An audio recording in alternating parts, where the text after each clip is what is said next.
Hello दोस्तों, स्वागत है आपका फिर से एक नई क्लास में। इस क्लास में हम देखते हैं संघ प्लैटीहेल्मिन्थेस के सामान्य लक्षण और वर्गीकरण। तो दोस्तों यहाँ पर मैं आपको इस प्रकार से बताऊंगा कि आपको सारे के सारे जनरल कैरेक्टर याद हो जाएंगे एंड साथ में वर्गीकरण भी बताऊंगा एग्जाम्पल के साथ में। ठीक है, तो वीडियो को एंड तक जरूर देखिए। चलिए अपन वीडियो को स्टार्ट करते हैं। दोस्तों यहाँ पर संघ प्लैटीहेल्मिन्थेस होता है, इसकी अगर अपन बात करते हैं तो इसको हम सामान्य रूप से कहते हैं चपटे कृमि। इसको इंग्लिश में बोलते हैं फ्लैट वर्म। ठीक है, फ्लैट वर्म चपटे कृमि के नाम से जाना जाता है। अब यहाँ पर मैंने जितने भी पॉइंट लिखे हैं वो सारे जनरल कैरेक्टर के मेन पॉइंट है और इन पॉइंट के आधार पर आप सारे के जनरल कैरेक्टर याद रख सकते हो।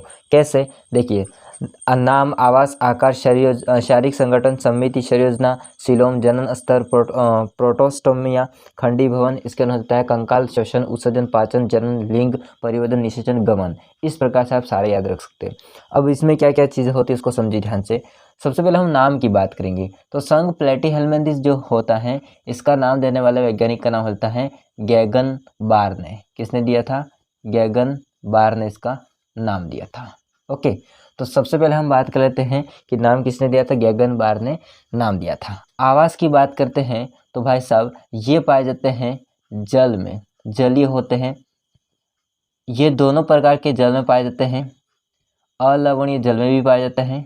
ठीक है, अलवणीय जल में भी पाए जाते हैं और लवणीय जल में भी पाए जाते हैं, यानी कि वो खारे जल में भी पाए जाते हैं और मीठे जल में भी पाए जाते हैं। साथ में ये स्थलीय भी होते हैं। कैसे होते हैं? स्थलीय, स्थल पर भी रहते हैं, लेकिन यहाँ पर एक कंडीशन लगती है, स्थल में वो आर्द्र जगह पर रहते हैं। ठीक है, कैसे? आर्द्र जगह मतलब जो नमी होती है ना, जैसे नमी नहीं होती है दलदल में कह सकते हैं हम, दलदल तो नहीं ज़्यादा हो जाएगा पर नमी जैसी होगा तो उसमें वो पाए जाते हैं। इसके बाद अपन बात कर लेते हैं आगे, तो आगे हो जाता है परजीवी के रूप में भी पाए जाते हैं। परजीवी के रूप में भी पाए जाते हैं। इसके बाद हम बात करते हैं आकार की। तो दोस्तों इसका आकार आपको मैंने बताया चपटे कृमि होते हैं। कैसे होते हैं? फ्लैट वर्म होते हैं, चपटे आकार के होते हैं, तो इसको अपन कह सकते हैं चपटे कृमि। इंग्लिश में कहते हैं इसको फ्लैट वर्म। ठीक है, फ्लैट वर्म। साथ में ये अंडाकार भी होते हैं दोस्तों। कैसे होते हैं? अंडाकार भी होते हैं। ऐसा नहीं कि फ्लैट वर्म ही होंगे, अंडाकार भी होते हैं कुछ। ठीक है, शारीरिक संगठन की अपन बात करते हैं तो इनका जो शारीरिक संगठन होता है वो अंग स्तर का होता है। किस स्तर का होता है? अंग स्तर का होता है। हमारा किस प्रकार का होगा भैया? तो हमारा होगा अंग तंत्र स्तर का। तो हमारी जो बॉडी होती है वो अंग तंत्र से मिलकर बनी होती है। उसी प्रकार से संघ प्लैटीहेल्मिन्थेस जितने भी प्राणी होंगे उनका शारीरिक संगठन अंग स्तर का होगा। समिति की अपन बात करते हैं तो इसमें पाई जाती है द्विपार्श्व समिति, यानी कि इसका मतलब ये है कि यदि हम इस प्लैटीहेल्मिन्थेस के प्राणी को काटते हैं तो दो बराबर भागों में बढ़ जाता है, तो उसको बोलते हैं द्विपार्श्व समिति, सिमेट्री। ठीक है, समिति पाई जाती है। इसके बाद अपन बात करते हैं शरीर योजना की, तो इनमें पाई जाती है अंधथैली शरीर योजना। अब ये अंधे वाली थैली क्या होती है समझिए ध्यान से। अंधथैली शरीर योजना पाई जाती है। ठीक है, अब दोस्तों इसका मतलब ये है कि यदि आपका जीव एक ही छिद्र से खाना खा रहा है और एक ही छिद्र से वो बाहर निकाल रहा है। ठीक है, फॉर एग्जांपल के लिए मटका जैसे मैं बना लेता हूँ आपको समझाने के लिए। माना कि ये है कोई, तो इसका देखोगे तो एक ही छिद्र ऊपर की ओर, यहीं से वो खाना खाता है और यहीं से वो क्या करता है? बाहर निकालता है। तो इस प्रकार की जो शरीर योजना होती है इसको कौन बोलते हैं? अंधथैली शरीर योजना। ठीक है, यानी कि मुख और गुदा का काम एक ही पोर करता है। ठीक है, एक ही छिद्र करता है। अब बात करते हैं सीलोम की, तो इसमें पाई जाती है एसीलोम। कौन सी सीलोम पाई जाती है इसमें? एसीलोम पाई जाती है। अब एसीलोम का मतलब क्या होता है? तो एसीलोम का मतलब ये होता है कि देह भित्ति, यानी कि आपकी देह भित्ति है वो, एंड आहार नाल, बीच में जो कैनाल पाई जाती है आहार नाल, उनके मध्य क्या होते हैं? उत्तक के पैकेट होते हैं। तो इसको हम बोलते हैं एसीलोम। क्या बोलते हैं? इस प्रकार की जो सीलोम बनती है उसको एसीलोम बोलते हैं। अब बात कर लेते हैं जनन स्तर की, तो जनन स्तर इसमें तीनों की तीनों जनन स्तर पाए जाते हैं। कौन कौन से? एक्टोडर्म, ठीक है, एक्टोडर्म, मेसोडर्म एंड एंडोडर्म। ठीक है, यानी कि ये तीनों की तीनों जन स्तर पाए जाते हैं। तो ऐसे प्राणी को हम बोलते हैं ट्रिप्लोब्लास्टिक। क्या कहते हैं ऐसे प्राणी को? ट्रिप्लोब्लास्टिक। ओके, तो इनमें जो जनस्तर होता है वो किस प्रकार का होता है, ट्रिप्लोब्लास्टिक टाइप का होता है। प्रोटोस्टोमिया की अपन बात करते हैं तो इसका मतलब क्या होता है, तो इसका मतलब ये होता है कि ब्लास्टोपोर जो होता है, ब्लास्टोपोर जो होता है, एक चीज इधर होता है ब्लास्टोपोर, उससे ब्लास्टोपोर से अगर मुख यानी कि माउथ का निर्माण होता है, ठीक है, माउथ का निर्माण अगर होता है तो भाई साहब उसको हम बोलते हैं प्रोटोस्टोमिया का निर्माण होता है, तो इसको हम बोलते हैं प्रोटोस्टोमिया। इसके बारे में बात करते हैं खंडी भवन। तो खंडी भवन का मतलब क्या होता है, तो खंडी भवन का मतलब जैसे कि फॉर एग्जांपल हमारे पास में ये अंगुली है, ठीक है, अब यहाँ पर अंगुली ऐसे मुड़ती है तो इसमें बाहर जैसा खंड दिखाई देता है अंदर भी वैसा ही खंड, ताकि ये मुड़ जाती है। लेकिन ऐसा नहीं होता है प्लेटीहेल्मिंथेस में। कैसा होता है, प्लेटीहेल्मिंथेस होते हैं बाहर तो खंड अपन को यहाँ पर दिखाई देते हैं लेकिन अंदर खंड कहीं और होते हैं जिससे वो मुड़ती नहीं है, ठीक है, तो उसको हम बोलते हैं आभासी खंडी भवन। क्या बोलते हैं इसको, आभासी खंडी भवन। तो इसमें भाई साहब आभासी खंडी भवन पाया जाता है। किस प्रकार का खंडी भवन पाया जाता है, आभासी खंडी भवन पाया जाता है। ओके, आगे देखते हैं कंकाल। कंकाल स्केलेटन क्या होता है, तो स्केलेटन इसमें अनुपस्थित होता है, ठीक है, इसमें क्या होता है, नहीं पाया जाता है, अनुपस्थित होता है। इसमें क्या होता है, कंकाल अनुपस्थित होता है। आगे देखिए श्वसन। श्वसन जो होते हैं सांस लेने का काम उनकी सतह से ही कर लेते हैं, तो इसको हम बोलते हैं शारीरिक सतह से, शारीरिक सतह से, ठीक है, शारीरिक सतह से श्वसन करते हैं। आगे देखते हैं उत्सर्जन। तो उत्सर्जन करते हैं प्रोटोनेफ्रिडिया के द्वारा। ये प्रोटोनेफ्रिडिया एक प्रकार की किडनी होती है, प्रोटोनेफ्रिडिया के द्वारा, प्रोटोनेफ्रिडिया के द्वारा क्या करते हैं भैया, उत्सर्जन करते हैं। इसमें पाई जाती है ज्वाला कोशिकाएं, फ्लैम सेल पाई जाती है। कौन सी कोशिकाएं पाई जाती है, ज्वाला कोशिकाएं पाई जाती है, ठीक है। पाचन की बात करते हैं, तो पाचन होता है इनमें अंतःकोशिकीय। इसका मतलब क्या होता है, इसका मतलब ये होता है अंतःकोशिकीय, इसका मतलब ये होता है कि कोशिका के अंदर पाचन होता है। हमारा कैसा होता है, कोशिका के बाहर पाचन होता है। छोटी छोटी कोशिका होती है, इसके अंदर जाके पाचन होता है, ठीक है। किसमें, संघ प्लेटीहेल्मिंथेस के प्राणियों में, ठीक है, तो पाचन हो जाता है अंतःकोशिकीय। जनन की बात करेंगे तो केवल इनमें लैंगिक जनन पाया जाता है। केवल इनमें कौन सा जनन पाया जाता है, लैंगिक जनन पाया जाता है, सेक्सुअल रिप्रोडक्शन पाया जाता है, ठीक है। ओके, अब बात कर लेते हैं लिंग की। तो ये एक लिंगी होते हैं। कैसे होते हैं, एक लिंगी होते हैं। इसको इंग्लिश में क्या बोलते हैं, यूनिसेक्सुअल बोलते हैं, ठीक है, यूनिसेक्सुअल होते हैं। परिवर्धन की बात करते हैं। परिवर्धन की अगर अपन बात करते हैं तो इनमें अप्रत्यक्ष टाइप का परिवर्धन पाया जाता है। किस प्रकार का परिवर्धन पाया जाता है, अप्रत्यक्ष टाइप का परिवर्धन पाया जाता है, यानी कि इसमें लार्वा अवस्था पाई जाती है। लार्वा अवस्था इसमें पाई जाती है, लार्वा अवस्था प्रेजेंट होती है, ठीक है, लार्वा अवस्था उपस्थित होती है। आगे समझते हैं निषेचन। निषेचन इनमें होता है, एक तो आंतरिक होता है निषेचन, यानी कि शुक्राणु और अंडाणु का मिलन होता है, वो शरीर के अंदर होता है। साथ में इनका पर प्रकार का निषेचन होता है, क्रॉस टाइप का निषेचन होता है। किस प्रकार का निषेचन होता है, क्रॉस टाइप का निषेचन होता है। लास्ट बात कर लेते हैं गमन की। तो इनमें गमनांग होते हुए आभा होता है, यानी कि गमन करने के लिए कोई पैर वगैरह नहीं होते, गमनांग का अभाव होता है। परंतु इम्पोर्टेंट बात आती है, परंतु इनमें कोई सतह है उस पर चिपकने के लिए, ठीक है, सतह पर चिपकने के लिए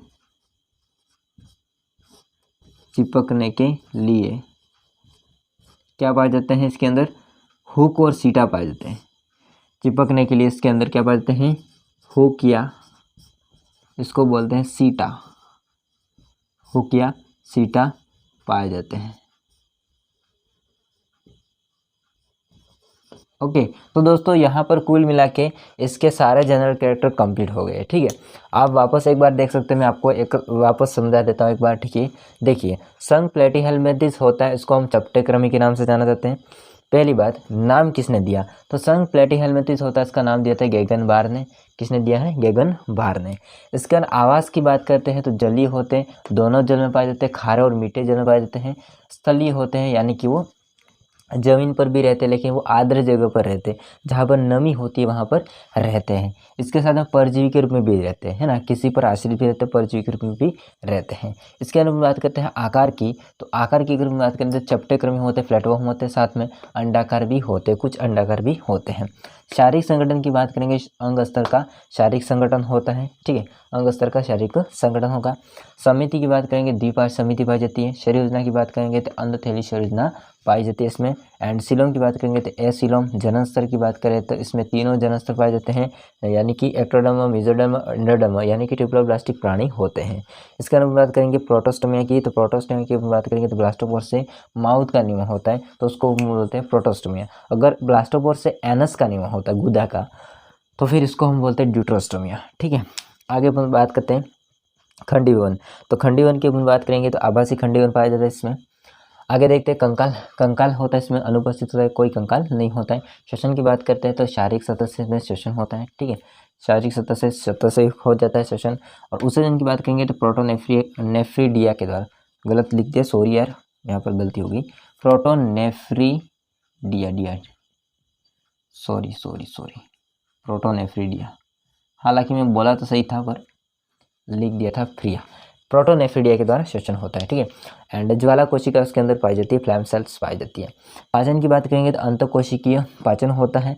एंड जनन की बात करेंगे तो लैंगिक जनन केवल होता है, सेक्सुअल रिप्रोडक्शन होता है। लिंग की बात करेंगे तो एक लिंगी होता है। दोस्तों यहाँ पर ध्यान रखिए, लिंगी होता है एक लिंगी, लेकिन आगे मैं एक एग्जाम्पल बताऊंगा आपको, तब वहाँ पर आपको उभयलिंगी भी मिलेगा, लेकिन वो एक्चुअल में उभयलिंगी नहीं है।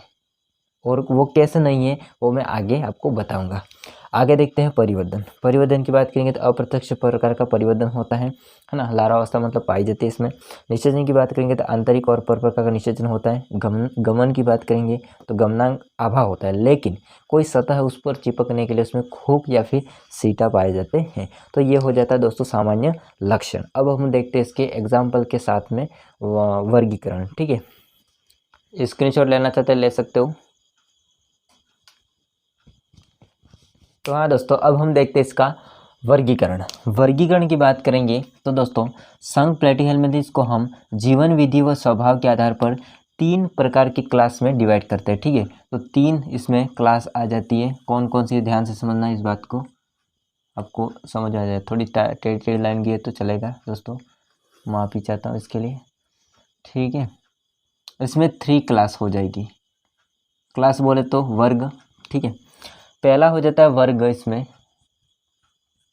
टर्बिलेरिया,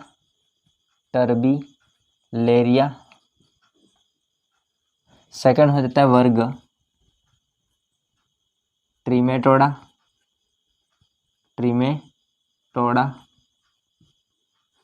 और वर्ग तीसरा हो जाता है सेस्टोडा। ओके, पहली बात हम वर्गीकरण करेंगे इसको जीवन विधि व स्वभाव के आधार पर 3 प्रकार की क्लास है। पहली टर्बिलेरिया, सेकंड ट्रिमेटोडा, थर्ड होता है सेस्टोडा। अब सबसे पहले हम बात कर लेते हैं कि टर्बिलेरिया के अंदर किस प्रकार के प्राणी होते हैं। तो दोस्तों यहाँ पर बात कर लेते हैं हम, ये एक तो जलीय प्राणी होते हैं, ठीक है, जलीय प्राणी होंगे, साथ में ये रात्रिचर होते हैं, मतलब रात को चरने वाले होते हैं, ठीक है। इसके अंदर हम बात कर लेते हैं दोस्तों, तो इसके अंदर जलीय होते हैं, साथ में ये परजीवी होते हैं। कैसे होते हैं? परजीवी होते हैं। इसमें भी सेम टू सेम वही होगा, इसमें भी जलीय होते हैं और साथ में परजीवी होते हैं, ठीक है। किस प्रकार के जीव आते हैं वो आपको मैंने बता दिए। अब हम देख लेते हैं एग्जाम्पल। देखिए एग्जाम्पल की अपन बात कर लेते हैं, आपको सभी एग्जाम्पल याद रखना होगा। सबसे पहले इसकी अगर अपन एग्जाम्पल की बात कर लेते हैं, क्या हो जाता है मैक्रोस्टोमम,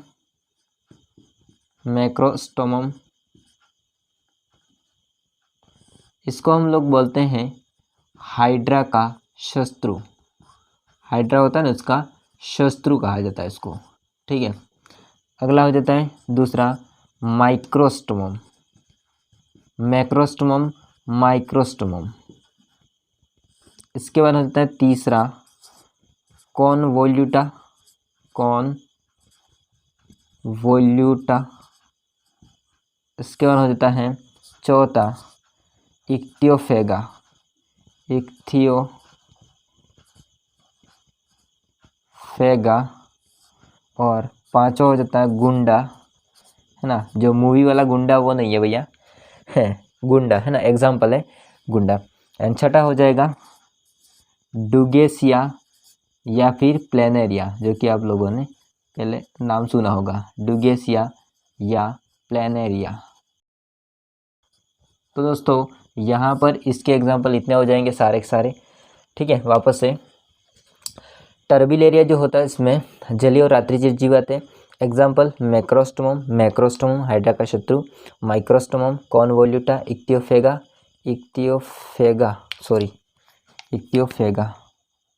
फेटा हो गया, इक्तियोफेगा, ओके, इक्तियोफेगा, गुंडा एंड डुगेसिया,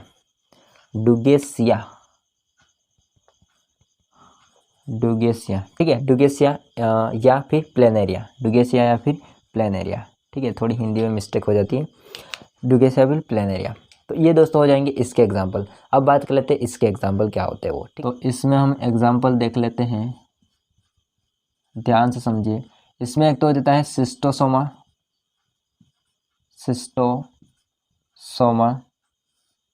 पहला एग्जाम्पल सिस्टोसोमा। इसमें हो जाता है दूसरा फेशियोला हिपेटिका,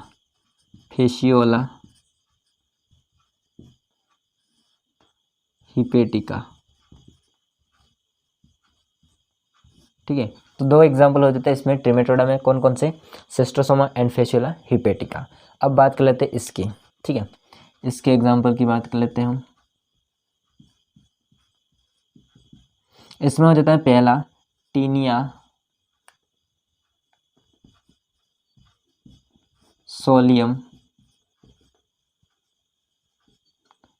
सोलियम भी कह सकते हैं, सोलिया भी कह सकते हैं, टीनिया सोलियम।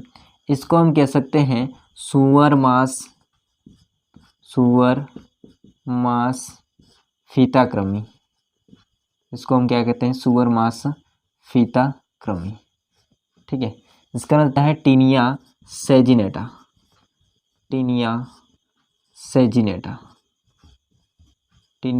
सेजिनेटा को हम लोग बोलते हैं गोमांस फीताक्रमी।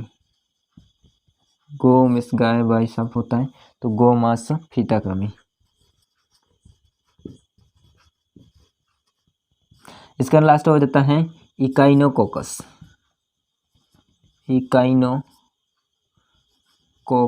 ठीक है। इकाइनोकोकस को हम लोग बोलते हैं कुत्ताक्रमी। क्या कहते हैं इसको, कुत्ताक्रमी।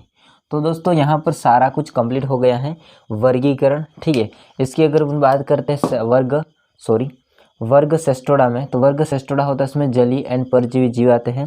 साथ में एग्जाम्पल की बात करें टीनिया सोलियम जिसको सुअर मांस फीताक्रमी कहते हैं, टीनिया सेजिनेटा जिसको हम गोमांस फीताक्रमी कहते हैं, एंड इकाइनोकोकस को कुत्ताक्रमी के नाम से जाना जाता है। अब बात रही है यहाँ पर कि कुछ बातें हैं मैं आपको बता देता हूँ, है ना, वो कौन कौन सी बातें हैं वो मैं आपको यहाँ पर लिख के बता दूंगा। तो पहले आप, है ना, इसका स्क्रीनशॉट ले लीजिए, इसके बाद मैं आपको बताता हूँ।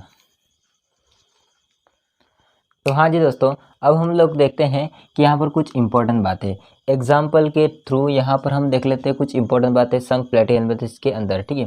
देखिए सबसे पहला हमारे पास में मैंने आपको अभी वर्गीकरण बताया, इसमें एग्जाम्पल बताया था जो कि डुगेसिया या फिर प्लेनेरिया। तो दोस्तों यहाँ पर डुगेसिया प्लेनेरिया जो होता है उसकी अगर खास बात करें तो खास बात ये है कि यह एक तो रात्रिचर जीव है ना, रात में गमन करता है, अपना खाना खाता है, सब कुछ रात में करता है, ठीक है, घूमना फिरना। तो डुगेसिया या फिर प्लेनेरिया होता है वो रात्रिचर जीव है।